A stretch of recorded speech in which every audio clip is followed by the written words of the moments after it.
പ്രിയമുള്ളവരെ, വിവർത്തനം ചെയ്യപ്പെട്ട പ്രണയ കവിതയിൽ നിന്ന് പ്രണയവും കവിതയും നഷ്ടമായതുപോലെ വിവാഹം ചെയ്യപ്പെട്ടപ്പോൾ നമ്മളിൽ നിന്ന് പ്രണയമെങ്ങോ നഷ്ടമായല്ലോ എന്ന് ഒരു കവിത വായിച്ചിട്ടുണ്ട്. ഒരു പ്രണയ കവിത വിവർത്തനം ചെയ്തപ്പോൾ അതിൽ നിന്ന് പ്രണയവും നഷ്ടമായി, കവിതയും നഷ്ടമായി. ഇതേപോലെ വിവാഹം ചെയ്യപ്പെട്ടപ്പോൾ നമ്മളിൽ നിന്ന് എങ്ങോട്ടാണ് പ്രണയം ഇറങ്ങിപ്പോയത് എന്നാണ് കവിതയുടെ സാരം. അടുപ്പത്തിൻ്റെ ഒരു മടുപ്പ് വരാതെ ബന്ധങ്ങളെ ഭംഗിയാക്കി നിലനിർത്തലാണ് പ്രധാനം. അതിനെന്താ വേണ്ടത്? ഒരാളെ നമ്മൾ അറിയും തോറും, ഒരാളെ മനസ്സിലാക്കും തോറും, ഒരാളിലേക്ക് അടുക്കും തോറും അയാളെ സ്വീകരിക്കാൻ കഴിയുന്നത് എപ്പോഴാണ്? അങ്ങനെ സ്വീകരിക്കാൻ കഴിയുമ്പോൾ മാത്രമാണ് ബന്ധങ്ങൾ ആദ്യമുള്ള അതേ ഒരു രസത്തിൽ നിലനിർത്താൻ കഴിയുള്ളൂ. ഇല്ലെങ്കിൽ അത് പതുക്കെ ഇങ്ങനെ താഴേക്ക് പോകും. ബൈബിളിൽ പറയുന്നുണ്ടല്ലോ, ആദ്യം വിളമ്പിയതിൻ്റെ അതേ ഗുണം അവസാനം വിളമ്പുന്നത് വരെയും സൂക്ഷിക്കണം എന്ന്. അങ്ങനെ സൂക്ഷിച്ചിട്ടില്ലെങ്കിൽ എന്താ സംഭവിക്കുക? നേരത്തെ പറഞ്ഞതുപോലെ അതിൻ്റെ ഒരു ഭംഗി ഇല്ലാതാകും. സൗഹൃദത്തിൽ എപ്പോഴും ഒരാളെ അറിയും തോറും അയാളെ സ്വീകരിക്കാൻ കഴിയുന്നുണ്ട്, അല്ലേ? നമ്മുടെ ഒരു ചങ്ങാതിയുടെ എല്ലാ അപൂർണതകളോടെയും പോരായ്മകളോടെയും അയാളെ നമുക്ക് സ്നേഹിക്കാൻ കഴിയൂലേ? സ്നേഹിക്കാൻ കഴിയും. സൗഹൃദത്തിൻ്റെ ഒരു രസം അതാണ്. സൗഹൃദത്തിൻ്റെ അളവ് എപ്പോഴാണോ നമ്മളിൽ നിന്ന് കുറയുന്നത്, അപ്പോഴൊക്കെയും നമുക്ക് ഒരാളുടെ പോരായ്മകളെ സ്വീകരിക്കാൻ കഴിയാതാവും. അതാണ്. ഒരു പിസ്സയെ പോലെയൊക്കെയാണ് മനുഷ്യന്മാർ എന്ന് പറയാറില്ലേ? പിസ്സ വാങ്ങുന്ന സമയത്ത് അതൊരു ചതുരപ്പെട്ടിയിലാണ്. തുറന്നു നോക്കിയാലോ അതൊരു വൃത്താകൃതിയിലാണ് കിടക്കുന്നത്. എടുത്ത് കഴിക്കാൻ നേരത്തോ അതിന് ത്രികോണത്തിൻ്റെ ഷേപ്പാണ്. അതിൻ്റെ അവസ്ഥകളിങ്ങനെ മാറിക്കൊണ്ടിരിക്കുകയാണ്. മനുഷ്യനിലുണ്ട് ഇങ്ങനെയുള്ള വൈരുദ്ധ്യങ്ങളും വ്യത്യാസങ്ങളും ഒക്കെ. ഒരാളെ അറിയും തോറും അയാളിലെ എന്തൊക്കെയാണ് നമ്മളെ കാണാനും മനസ്സിലാക്കാനും പോകുന്നത്, അല്ലേ? അകലെ നിന്ന് കാണുന്ന ആളേ അല്ല, അടുത്തേക്ക്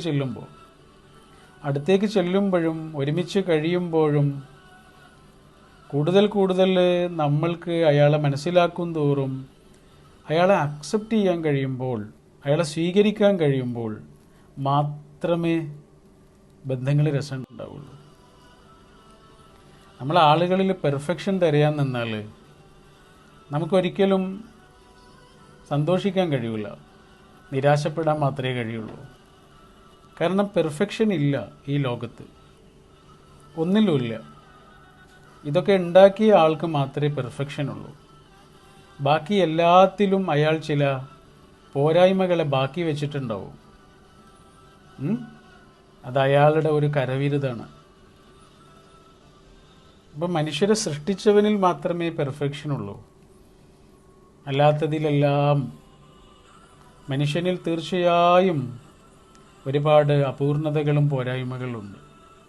അത് സ്വഭാവത്തിലോ സമീപനത്തിലോ ഒക്കെ ഉണ്ടാവാം, അയാളുടെ ശീലങ്ങളിലോ ഒക്കെ അതുണ്ടാവാം. ആ പോരായ്മകളോടെ ഒരാളെ സ്വീകരിക്കാൻ നമുക്ക് സാധിക്കുക എന്നുള്ളത് എളുപ്പമല്ല. പക്ഷെ അതിന് സാധിക്കുമ്പോഴേ ബന്ധങ്ങൾ ഭംഗിയിൽ കൊണ്ടുപോകാൻ കഴിയുള്ളൂ. അഹമ്മദ് ബുഖാത്തറിൻ്റെ ഒരു കവിതയുണ്ട്. ഒരു അറബി പാട്ടുകാരനാണ്. അദ്ദേഹത്തിൻ്റെ ഒരു കവിതയിലെ വരി ഇങ്ങനെയാണ്. അദ്ദേഹത്തിൻ്റെ പ്രിയപ്പെട്ടവളോട് പറയാണ്, ഉഹിബ്ബുക്കി കൈഫമാ കുന്തി, ഉഹിബ്ബുക്കി, നിന്നെ ഞാൻ സ്നേഹിക്കുന്നു പെണ്ണെ, കൈഫമാ കുന്തി, നീ എങ്ങനെയാണോ അങ്ങനെ, നീ ഇപ്പോൾ എങ്ങനെയാണോ ഉള്ളത് അങ്ങനെ. എനിക്കിഷ്ടപ്പെടുന്ന ഒരു വിധത്തിലേക്ക് നീ മാറിയതിന് ശേഷമൊന്നുമല്ല. അതിനുള്ള കാത്തിരിപ്പൊന്നുമില്ല. നീ എങ്ങനെയാണോ അങ്ങനെ ഞാൻ നിന്നെ സ്വീകരിക്കുന്നു. എന്ത് രസമായിരിക്കും. പോയ മധുവിധു കാലത്തേക്കാളും ഇന്ന് പ്രിയമുണ്ട് എനിക്ക് നിന്നോടെടോ എന്നുള്ള ആറ്റൂർ രവിവർമ്മയുടെ ഒരു കവിതയുണ്ട്. അതേപോലെ പോയ മധുവിധു കാലത്തേക്കാളും ഇന്ന് പ്രിയമുണ്ട് എനിക്ക് നിന്നോടെടോ. അവസാനം വരെ സൂക്ഷിക്കുന്ന ഒരവസ്ഥയാണത്. ആദ്യം ഉണ്ടായിരുന്ന ആ സ്നേഹം എവിടെ പോയി? ആദ്യം ഉണ്ടായിരുന്ന ആ പ്രണയം എവിടെ പോയി? ആദ്യം ഉണ്ടായിരുന്ന ആ സൗഹൃദത്തിന് പിന്നെ എന്ത് പറ്റി? ആദ്യം പുലർത്തിയിരുന്ന ആ വിശ്വസ്തതയ്ക്ക് പിന്നെ എപ്പോഴാണ് കേടുപറ്റിയത്? അതാണ് പ്രധാനം. മനുഷ്യരെ സ്വീകരിക്കാൻ കഴിയലാണ്. ഒരാളോടുള്ള ഉള്ളു നിറഞ്ഞ സ്നേഹവും കരുണയും ആദരവുമൊക്കെ നിലനിർത്തലാണ്. വിട്ടുവീഴ്ച ചെയ്യാൻ പറ്റാത്തൊരു കാര്യം അതാണ്. ആദരവും സ്നേഹവും നേരത്തെ പറഞ്ഞ സ്വീകരിക്കലും. ഓഷോയുടെ പുസ്തകത്തിൽ വായിച്ചൊരു കഥയുണ്ട്. എല്ലാം കൊണ്ടും പെർഫെക്ഷനായ പരിപൂർണതയുള്ള ഒരു സ്ത്രീയെ മാത്രമേ വിവാഹം കഴിക്കൂ എന്ന് വാശി പിടിച്ച ഒരാളുണ്ടായിരുന്നു. അയാൾക്ക് കിട്ടിയില്ല. വിവാഹം കഴിക്കാതെ മരിച്ചു പോകേണ്ടി വന്നു.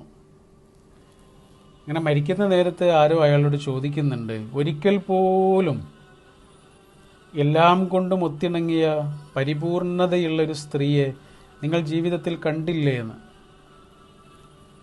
അയാൾ പറഞ്ഞു, ഒരിക്കൽ ഞാൻ കണ്ടിരുന്നു. പിന്നെന്തെയാ അവരെ കല്യാണം കഴിക്കാതിരുന്നത്? അയാൾ പറഞ്ഞു, ആ സ്ത്രീയും ഒരാൾക്ക് വേണ്ടി കാത്തിരിക്കുകയാണ്. എല്ലാം കൊണ്ടും പെർഫെക്റ്റായ ഒരാൾക്ക് വേണ്ടിയിട്ട്, പരിപൂർണനായ ഒരാൾക്ക് വേണ്ടിയിട്ട് കാത്തിരിക്കായിരുന്നു. ആ സ്ത്രീയുടെ കണ്ണിൽ ഞാൻ അങ്ങനെയുള്ള ഒരാളായിരുന്നില്ല. അത് നടക്കില്ല. ഒരാളുടെ പോരായ്മകളോടെ സ്നേഹിക്കാൻ, സ്വീകരിക്കാൻ, ആദരിക്കാൻ നമുക്ക് സാധിക്കട്ടെ.